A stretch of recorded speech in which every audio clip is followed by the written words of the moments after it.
Le 13 janvier 2012, un paquebot géant transportant plus de 4000 personnes heurte un rocher à 150 mètres des côtes de l'île du Giglio dans l'archipel toscan.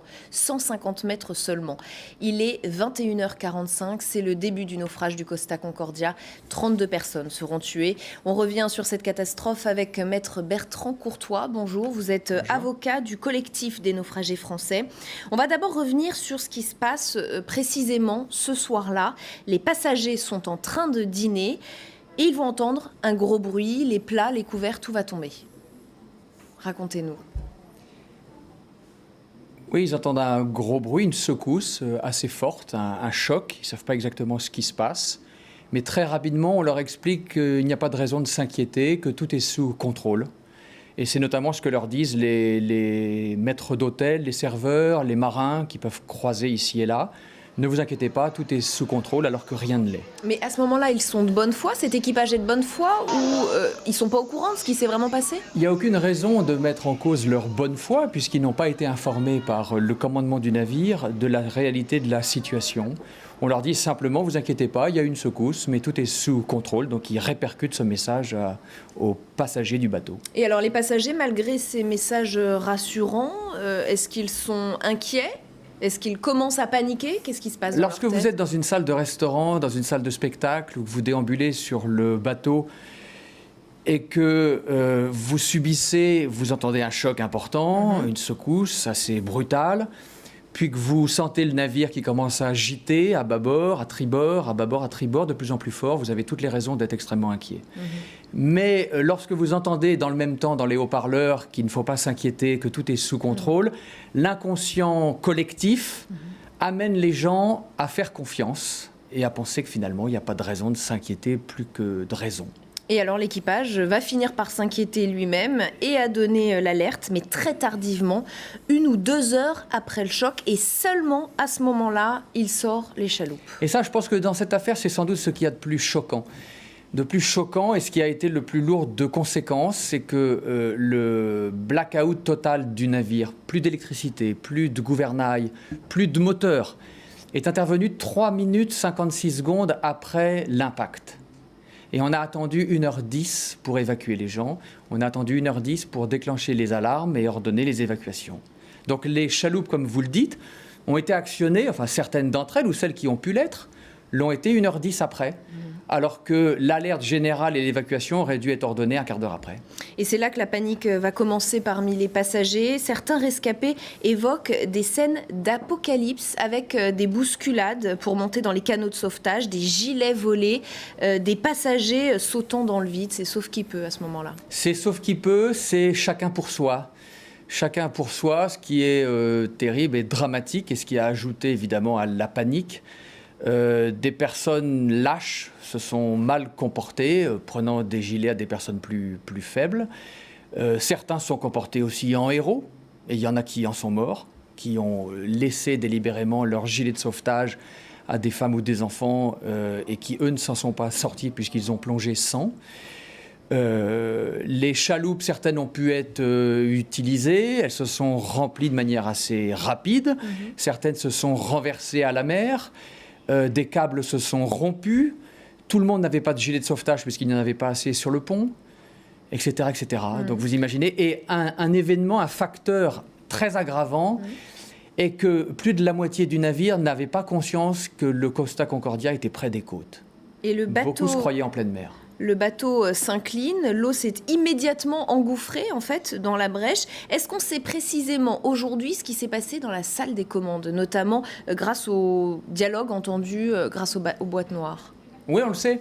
On le sait puisqu'il y a eu une enquête extrêmement fouillée, extrêmement précise qui a été diligentée par le procureur de Grosseto, le tribunal italien en charge de l'instruction pénale. Ce rapport d'expertise et d'enquête fait 707 pages. J'ai eu le privilège de le faire traduire et de le lire, pratiquement dans son intégralité. Et la séquence des événements est rapportée de manière très précise. L'impact se déroule, intervient à 21h46. 3 minutes 56 plus tard, les moteurs ne fonctionnent plus, il n'y a plus d'électricité. C'est ce qu'on appelle un blackout, on ne peut plus rien faire. Le bateau n'est absolument plus autonome. À 22h05, pardonnez-moi, c'est-à-dire 20 minutes plus tard, on a conscience, on le sait, les officiers le savent, et on le saura très vite dans la cellule de crise à terre, que 3 compartiments du navire sont inondés d'eau. On sait qu'un navire de cette nature, de cette taille, de cette importance, peut supporter un envahissement par l'eau de 2 compartiments, pas 3. Quand il y en a 3, le navire est fichu. Et donc on sait à ce moment-là que le navire est fichu, on sait qu'il n'a plus aucune autonomie, et malgré ça, on ne déclenche pas les alarmes et on n'ordonne pas les évacuations. Alors, c'est assez vite Francesco Schettino qui va cristalliser toute la colère populaire. Il va devenir, on peut le dire, l'ennemi public numéro 1. Est-ce qu'il a vraiment d'abord quitté le navire bien avant les passagers? Quelle est sa part de responsabilité dans ce drame? Alors, est-ce qu'il a quitté le navire? Moi, je ne dirais pas quitté le navire. Il a déserté le navire. Je crois qu'il faut employer les mots appropriés. Il a déserté le navire. Au début, il l'a nié. Ça a été prouvé par des photographies de lui qui ont été prises. On le voit même avec un manteau, son ordinateur portable, une sacoche. Il est allé dans sa cabine récupérer des affaires personnelles pour ensuite partir. Il l'a laissé à bord du navire environ 500 personnes qui se sont retrouvées donc sans direction. Et quand il a été confronté aux photos qui établissent bien qu'il a quitté le navire, il a expliqué qu'il avait glissé dans une chaloupe et que c'est ce qui explique qu'il s'était retrouvé à terre.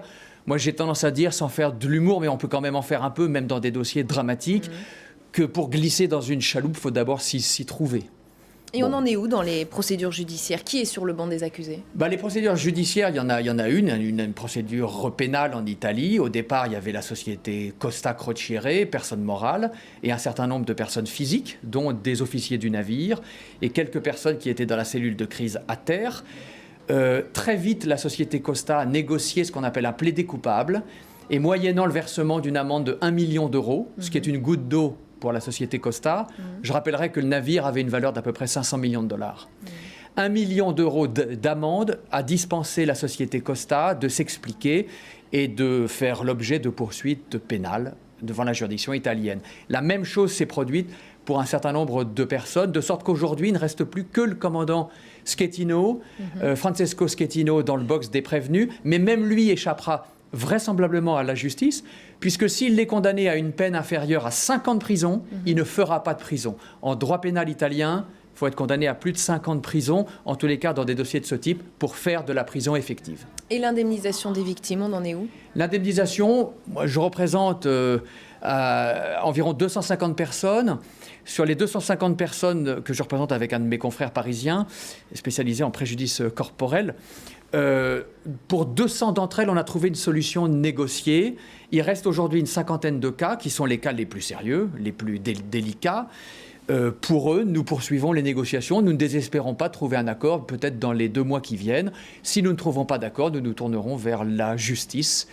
Et là, la société Costa n'aura pas d'autre choix que de s'expliquer devant la justice. Elle ne le fera pas devant la justice pénale italienne, mais elle pourrait le faire devant la justice française si on ne parvient pas à des accords. Maître Courtois, si je vous demande de terminer cette phrase, le 13 janvier 2012, c'est le jour où? Que me répondez-vous? Mais pour moi, c'est le jour, pour moi et pour d'autres, d'abord c'est le jour où un événement majeur s'est produit dans le domaine de la croisière, avec des répercussions planétaires inédites, des répercussions ou un impact financier très important. C'est un dossier qui a coûté plus d'1 milliard d'euros, 1 milliard.